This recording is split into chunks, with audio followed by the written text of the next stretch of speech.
guys, assalamualaikum. Jalan jajan kali ini aku mau nyobain cumi bakar nih guys. Lokasinya ada di Gedung Waringin. Ayo guys, langsung kita cobain aja. Bang, mau nyobain monster cuminya dong satu. Oke, siap deh, ditunggu.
Nah guys, minyak gak amis guys sama sekali.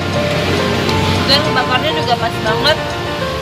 Dagingnya empuk gitu, dan masih crunchy gitu guys. Terus bumbunya ini di saus padang guys. Mantep, gak begitu pedas banget sih. Enak.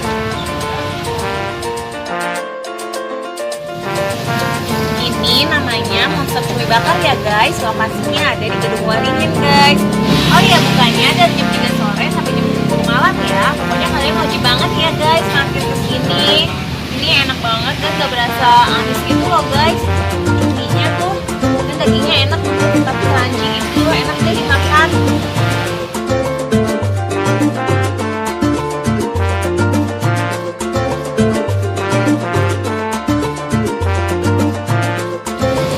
Oke guys, itu ya jalan-jalan kali ini. Jangan lupa like, comment, share, dan subscribe. Makasih guys.